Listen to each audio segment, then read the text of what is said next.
एक ऐसी कंपनी 1930 के दशक में गठित होती है जिसका काम है अखबार का प्रकाशन। उस कंपनी का नाम एसोसिएटेड जर्नल लिमिटेड। उस वक्त जिसके शेयर होल्डर थे 5000 से ज्यादा स्वतंत्रता सेनानी और जिस पर अब कब्जा है गांधी खानदान का। जिस अखबार के प्रकाशन के लिए स्वतंत्रता सेनानी शेयर होल्डर सुनिश्चित की गए,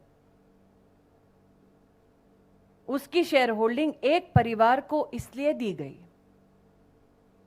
ताकि वह अखबार का प्रकाशन ना करें बल्कि रियल एस्टेट का बिजनेस करें। साल 2008 में इस कंपनी ने अपने ऊपर 90 करोड़ का कर्जा चढ़ा लिया था और फैसला किया कि अब यह कंपनी प्रॉपर्टी के बिजनेस में उतरेगी। साल 2010 5 लाख रुपए से यंग इंडिया लिमिटेड नाम की कंपनी बनाई गई। महासचिव राहुल गांधी डायरेक्टर के रूप में इसमें सम्मिलित हुए। 75% मात्र उनकी हिस्सेदारी थी, बाकी उनकी माताजी के पास, मोतीलाल वोरा जी और ऑस्कर फर्नांडिस जी जैसे नेताओं के पास। इसके बाद एजीएल के 9 crore shares young India limited को दिए जाते हैं। 9 करोड़ शेयर्स के साथ यंग इंडियन को इस कंपनी के 99% शेयर्स हासिल होते हैं। कांग्रेस पार्टी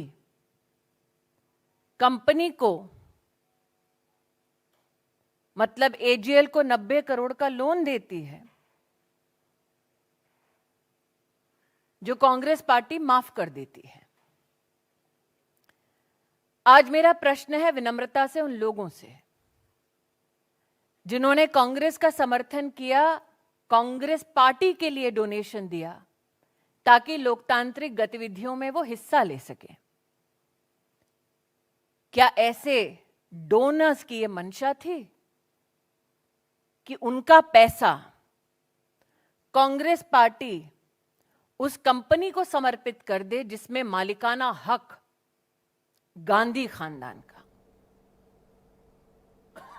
मालिकाना हक कोई भी सामाजिक कार्य के लिए नहीं, क्योंकि यंग इंडिया ने अपनी स्थापना के वक्त एक लाइसेंस लिया under section 25 of companies act कि वो सिर्फ चैरिटी करेंगे। लेकिन साल 2016 में यंग इंडिया ने इस बात को स्वीकार किया कि उन्होंने 6 वर्ष की अवधि में चैरिटी का एक भी काम नहीं किया। प्रश्न यह उठता है, कंपनी बनाई जाती है समाज सेवा के लिए, लेकिन समाज की सेवा नहीं, वो कंपनी मात्र गांधी खानदान की सेवा करने तक सीमित हो जाती है। आज एक प्रश्न उन नेताओं से करना चाहती हूं जो ईडी के ऊपर दबाव डालने के लिए दिल्ली में उपस्थित हुए हैं। आपको राहुल गांधी अगर मिले तो उनसे पूछिएगा कि उनका संबंध डोटेक्स मर्चेंडाइज प्राइवेट लिमिटेड के साथ क्या है। डोटेक्स मर्चेंडाइज प्राइवेट लिमिटेड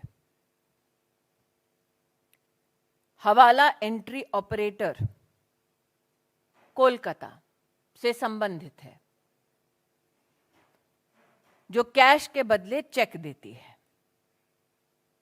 जिसकी ट्रांजैक्शंस पर फाइनेंशियल इंटेलिजेंस यूनिट का रेड फ्लैग है, जो कांग्रेस के कार्यकर्ता आज दिल्ली में एकत्रित हुए हैं वो राहुल गांधी जी से पूछिए कि गांधी खानदान का संबंध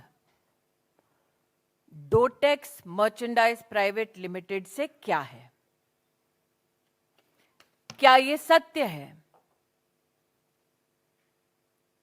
कि डोटेक्स मर्चेंडाइज प्राइवेट लिमिटेड के साथ उन कंपनीज का संबंध है जिसमें मालिकाना हक राहुल गांधी, सोनिया गांधी और जिसका संबंध श्रीमती वाड्रा से है। आज जो लोग इन्वेस्टिगेशन एजेंसीज पर दबाव डालना चाहते हैं उनका ध्यान आकृष्ट करूंगी दिल्ली हाईकोर्ट के 2019 के एक जजमेंट के वाक्य पर। The entire transaction of transferring shares of AGL to Young India was nothing but a clandestine and surreptitious transfer of the lucrative interest in the premises of Young India. अर्थात AGL के ऊपर राहुल गांधी का, सोनिया जी का मालिकाना हक गैर कानूनी तौर पर संपत्ति पर अधिकार जमाने का एक प्रयास है। इसलिए आज जो गतिरोध कांग्रेस के नेता और कार्यकर्ता राहुल गांधी के बुलावे पर कर रहे हैं, मैं देश को बतलाना चाहूंगी कि ये लोकतंत्र को बचाने का प्रयास नहीं है, गांधी खानदान की 2000 करोड़ की संपत्ति को बचाने का प्रयास है। Ladies and gentlemen, at the clarion call of the Gandhi family, leaders and workers of the Congress party have descended onto the streets of the national capital to pressurize investigating agencies. A gentleman who is out on bail seeks to pressurize an investigating agency which seeks to unravel the corruption of the Gandhi family. Never before has such a blatant attempt been made by one political family to hold investigative agencies to ransom. Never before has a political family been so desirous.